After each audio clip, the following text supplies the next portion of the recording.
Hi everyone. I decided to make a video about my war team.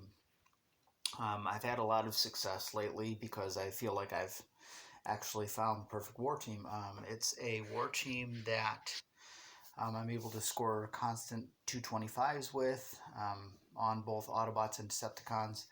And I chose to make the video with my Decepticon squad because it incorporates three stars out of the 8 bots that you can currently use on your war squad.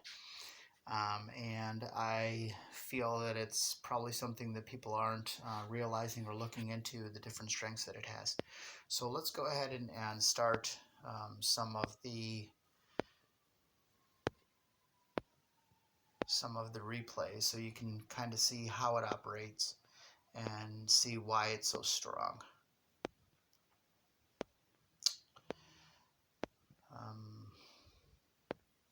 The war cons that I'm currently using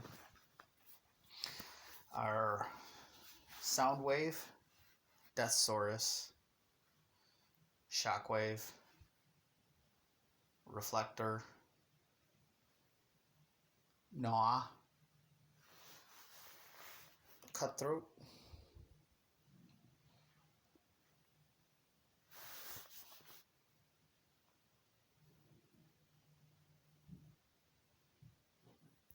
their Autobot counterparts would be Blaster, Gnaw. Oh, here you go. Well, you can actually see for yourself now at this point. Okay, so the first thing that I do is I pretty much walk every base. And what I like to do is get, my minions out there first. When I need to, I'll go ahead and lay down the smoke screen when there's heavy damage right up front. Usually there is not. This base does, though. This was base 1 of the penetrators. As you can see, my 3 stars. I'm missing the 4 stars or 5-star versions of Soundwave, Cutthroat, and Deathsaurus. But I'm still going with those spots over other 4 stars that I would have that would be decent strong warbots because of their abilities. Having the special abilities and the different powers is very important. So one of the things that I'm not sure if you were able to realize by watching this replay is that I keep the minions up front absorbing the damage, especially the damage from the new laser or beam lasers. With Cybertron charge, they really pack a lot of punch, so they can rip their war team down fast. When I get too much outpost bot power coming out, that's when I release my combiner. As you can see here, I took Menasor in and just basically using him to absorb all of the special ability damage and do a little bit of damage to prime targets here. So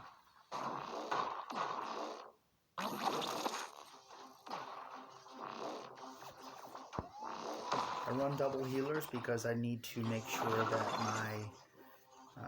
my guys get healed back up fast, and I also run my Cronus on Soundwave so that he's providing even more healing. And as long as I can keep my guys alive, as long as I can keep them together in a group, and I can lay down smoke from Cutthroat, or tracks if you're on Autobots, I can keep on walking the base down. Especially now that we're looking at 3 minutes and 30 seconds of total battle time due to HQ 17.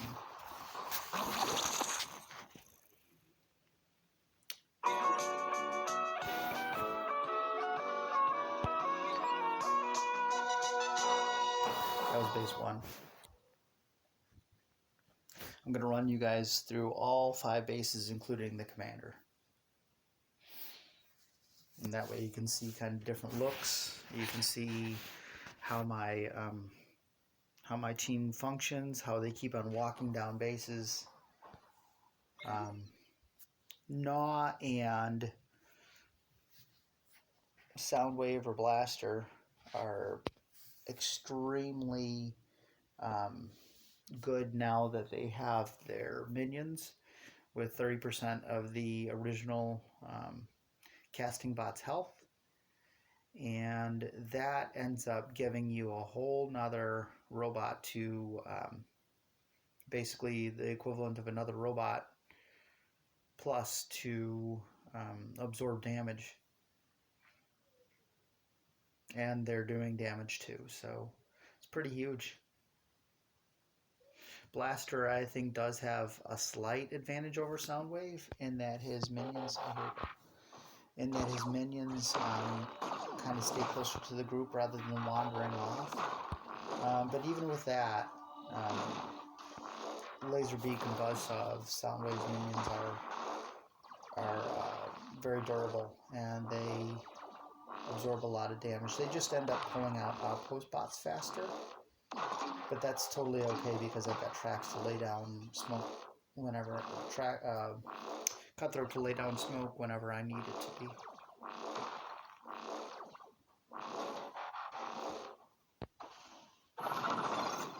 And if you're looking, this is the same thing here. Just walking up the base. Laid down smoke when I felt like, someone might, be in danger of being killed by the defenses.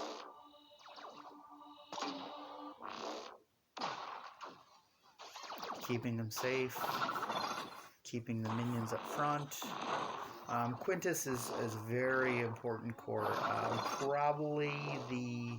I want to say it's probably the best core in the game. And the reason why is, especially when you get it pumped up, the life of the minions that only last, I think it's like 6 or 7 seconds, they end up doing, they end up having very high life. So that whole time that they're alive, they're absorbing, damage from beam lasers, auto cannons, stuff that would normally be killing your robots. So, and if you see in this battle, my Blitzwing even got off on the side there by himself.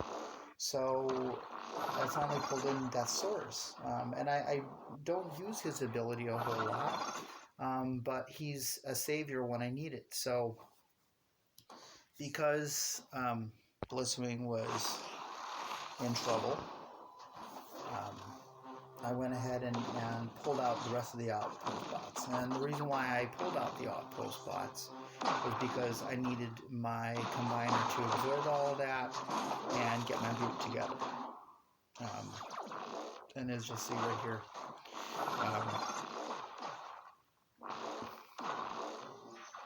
Blitzwing is off on the side still, but I was able to cast Gnaw's minions in front of him.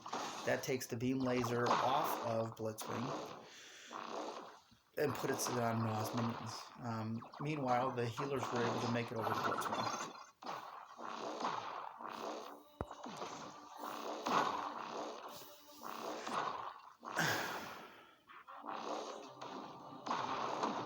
Blitzwing also has the Blitzwing and Skylynx on my two war teams also have the core that turns the outpost bots against the base. And I have that topped up to, I think, about level 13 on both occasions.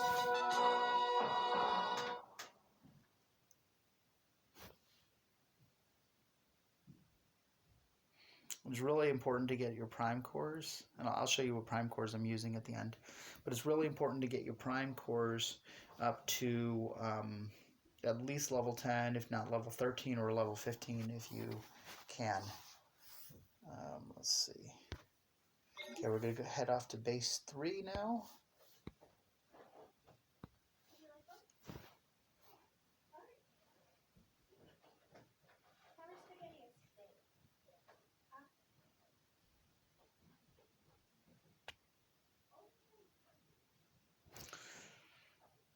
Yeah, I'll show, at the end of the video, I'm going to show screenshots of every single Decepticon that I have on my war team.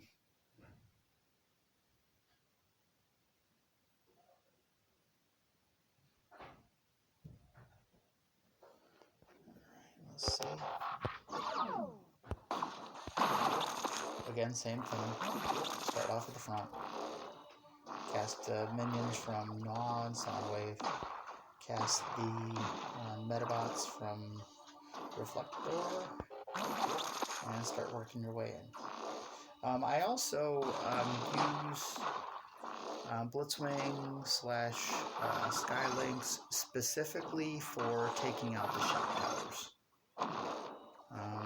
The shock towers are actually the only regular defense that I end up using Blitzwing and Skylinks to kill off with special abilities, and I go with the Cloud first. See, and I wanted to go ahead and pull out my combiner here, and I wanted to open the outpost bots up so they can be absorbed. I waited for a little while with Swoop, but when I saw that my guys were splitting up, I needed to pull the outpost bots out and get everyone together by using my combiner. So, again, this is Menasor. I have all 3-star combiners except for Bruticus, and I actually don't use him at all on this video.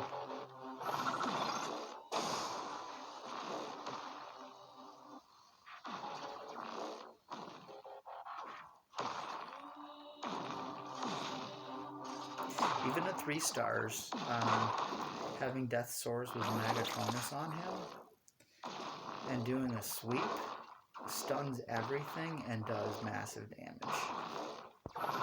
You got to be a little bit more picky, I'd say, with a 3-star, because it's not going to kill as much. And like I said, I end up not using it a ton. But it's still very important to use it when you need it. And you're looking, that was the HQ 17.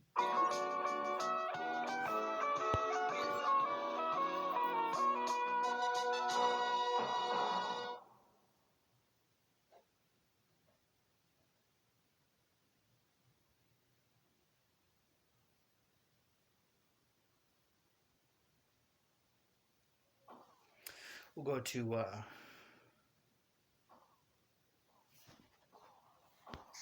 base 4 now. Ooh, passed me right up.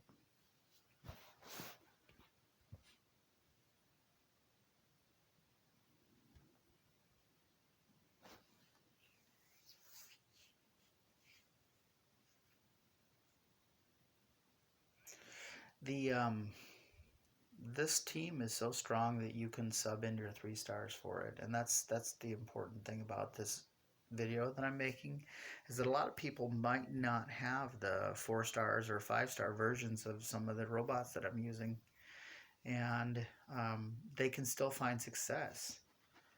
Now, obviously, the stronger the robots are, the less you'll end up losing battles, but I mean, I pulled a 225 against penetrators, which is a strong base. Now, this is an interesting base layout here. I still chose to go against this base the same way that I had been, but it's got a lot of walls up front. So this is going to eat up quite a lot of clock, but with the extra 30 seconds that we have now, it's not a problem. I've just got to keep my guys together. And on occasion, I'll even use a Megatron Rush. You got to be smart about doing it, but I'll use a Megatron Rush to pull all my guys back together. I don't typically use a Megatron Rush base attacking strategy anymore, because it opens me up to being attacked and killed on the side, and especially like my medics, I don't want them on the back. But this layout was very interesting because he also had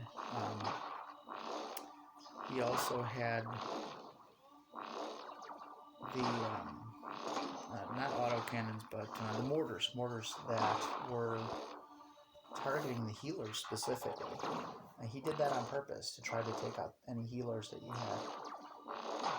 And it didn't work with mine because I had 2 healers, and they were able to get to those mortars before any of my healers died, so that was good.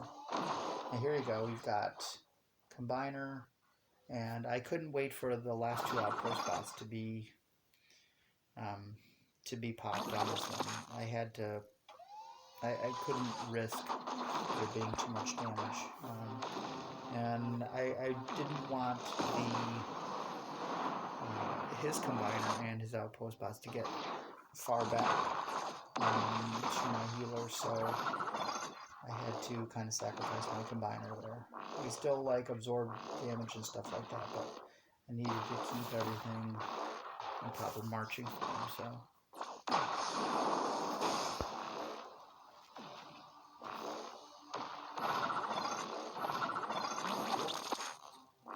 If you look here, this ended up being a really close fight for me.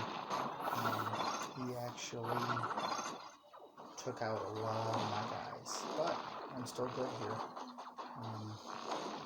But I was having a question in my mind whether I was going to be able to win this battle or not. To me, the main thing was being able to take out that last beam laser and that last shock tower.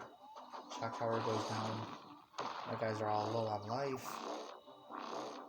The beam laser could kill all of my guys very quickly here, so I have to kill that beam laser. That's the only thing on my mind right now.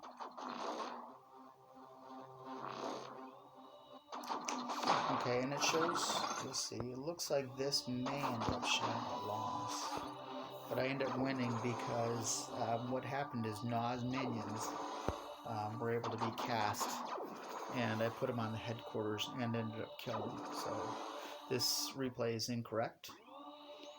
But what ended up happening is I ended up killing the headquarters with Naw's minions. For some reason, it doesn't show that. So, but I did end up getting a win here, and you can see from the thing I had a perfect 225. But the replay, as happens quite often, got screwed up. But yeah, as Naw was dying, I cast the minions on the headquarters. The Naw's minions ended up killing the headquarters. And I think I only had 3 seconds left when I ended up getting the win.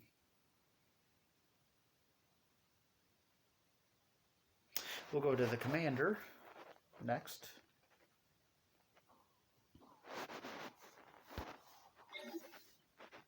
Only 9 minutes left in this war. So I'm making this video just in time. Let's see.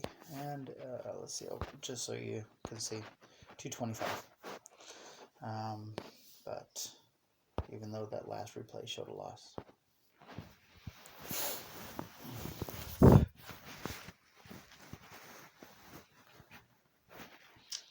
Let's go to the last one.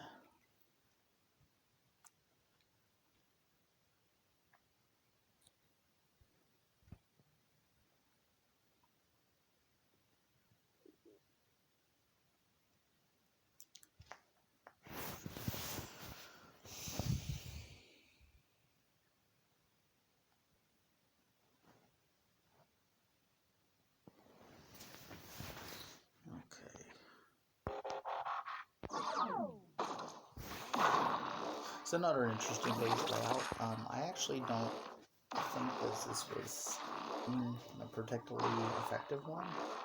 And you've got the shock towers and the outpost bots, and it has the chance of splitting them up and possibly killing some people.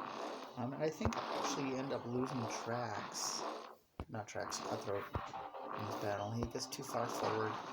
I tried to save him. I probably spent too much outputs, or too much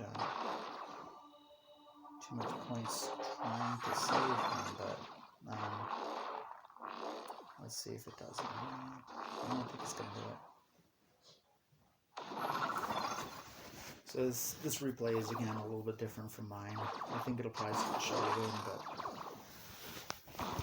but I felt that middle section there was a little bit too deadly. So I wanted to whittle it down, and I wanted to take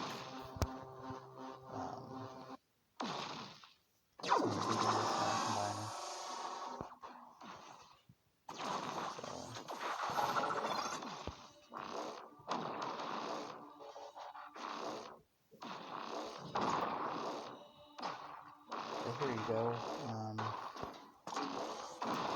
Now here's the main thing. This is why cutthroat and tracks are so important. I end up laying down a second smoke right in front of the other one, so all of my guys are in the smoke for a while, because they're going to be tied up with this combiner and these outpost bots to kill them for quite a while. And then they're going to also need that extra protection while they're beating down the wall. Now, the second smoke finally ends up dying, but I'm in here. Now, here's a little bit of problem, because I've got Death Source that hit me. I've got Star Saber and Cheetor that hit me at the same time. I end up laying down another smoke to keep my guys from dying, but as you see, Na goes down. And I think, let's see, I'm still good here. And this one ended up being a little tricky because I end up having to cast Soundwave's minions out to the side to absorb that damage. Soundwave ended up getting killed, and so I rushed the shield generator on my back. Now this I could have died for, but I took a chance and I ended up winning anyways. Once I hit the shield generator, the one beam laser went down. The second beam laser is still there, but Megatron's back there and kills it. Now I've got Megatron and Deathsaurus, and I ended up recasting reflective minions so that they would take the auto cannon damage on the right side. And they had enough to go down headquarters with just Megatron and Deathsaurus left, along with the 2 healers. I'm going to show you who I'm using. This has been a long video because I've showed all 5 battles, but I thought this might be a good tool for people to look at, to be able to see why my squad that I picked worked so well.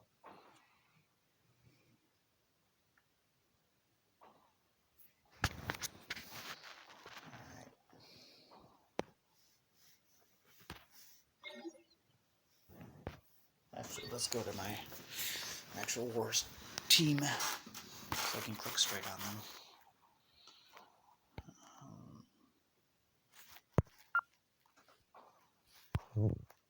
Let's go to the shuttle.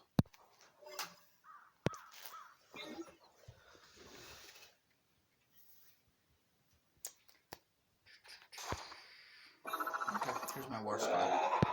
I was lucky enough to pull a 5-star Megatron when I shot for him, so I'll show you the core that he uses. Now, for me, above and beyond his G1 core, which if you don't have a special core attack, I would say go with the G1. But I use the Special Force attack. I've only got the bronze version of it on my Decepticons, so you're seeing a weakness here that, but it's still the power that I need. It's still the core that I need for him. But if you don't have a Special Forces attack, which adds to his health and to the special bot's damage, I would say go with the G1 Megatron core. That can be a good sub for you. Let's see. Let's go to Na. Na is one of my most important warbots. He's really underrated at this point. He does really high damage. His health is okay, not great, but I had the Quintus on him, so that means he's going to be casting little Sharkticons every time that they kill something around him.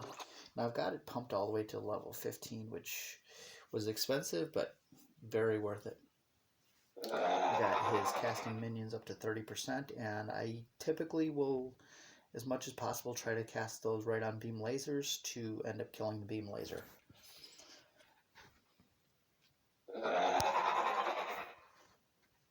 You guys can also pause this video at any time so that you can kind of look at the screenshots that I'm using.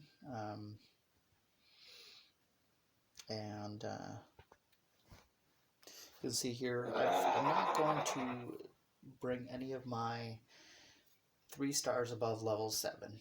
It just gets too much cost into Spark, and eventually I'm going to get the 4 stars for these bots. It's just a matter of time and rolling and spending months and months, years on this game. You'll eventually get everyone that you need, but I'm going to hold on to the Spark you know, for the 4-star. So bring your 3 stars if you have to sub them in to level 7.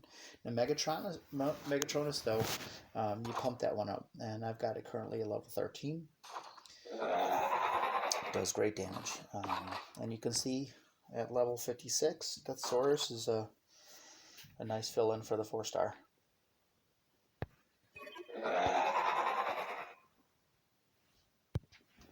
Soundwave,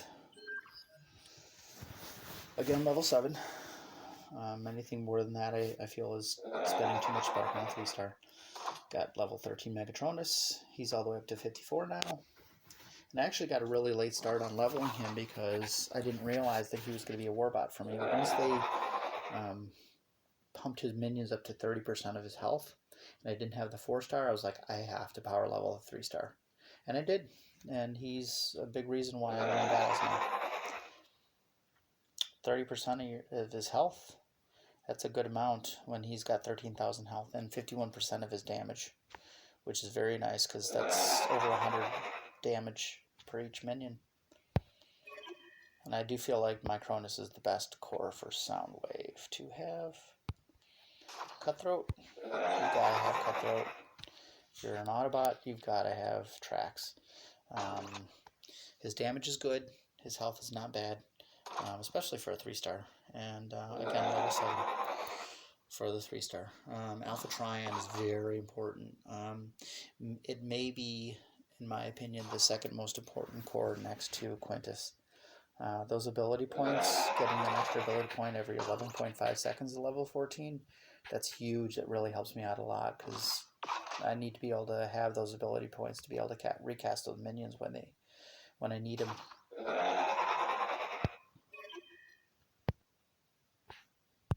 Blitzwing, very important for taking down shock towers. I've got him pumped all the way up to level 9, level 57. Now, the interesting thing is that if you don't have Blitzwing, you're going to have to pull someone in, maybe a gunner, maybe a flyer, because I wouldn't replace Blitzwing with a 3-star. You're going to have to sub in someone that can at range kill a shock tower. Maybe you can with like a flyer with a, hitting it twice. Shock towers will kill your team very quick. There have been occasions where instead of Blitzwing, I'll put in Bombshell so that he takes possession, of the shock towers. But you want Liege Maximo on Blitzwing. That way, those outpost bots, once he gets close to them, will start working for you and not, be killing your outpost, your war team. 11.5 seconds at level 13. And now my 2 healers. Now, I was running 4-star Shockwave, and then I got the 5-star, and the 5-star just passed up in life and healing ability. The 4-star. He was, I think, level 51 when he passed up the level 55 4-star. Combat stimulants I don't use a lot. I think I used them on the commander that last base like 2 or 3 times because I was worried about Megatron and Deathsaurus dying before they killed the headquarters, so I sped up their killing speed, but it's not something that I use very often. I got Rage Booster over the G1 core on him because I only had a silver G1 core. And last but not least, Reflector. I got him pumped up to level 7. Now, I've heard people pump his ability up to level 8, 9, and 10, just so that your minions have longer life, and that would help, but I'm currently not needing it. I'll probably end up spending some cores into bringing his G1 Reflector core up soon, because that'll make his heal better. But otherwise I can heal. And if you don't have Reflector as a 4-star, but you have a 4-star hook, I would do that too. Just to replace him, but you want 2 4-star healers. That's the main thing. And that is my team. Hope you all enjoyed this video.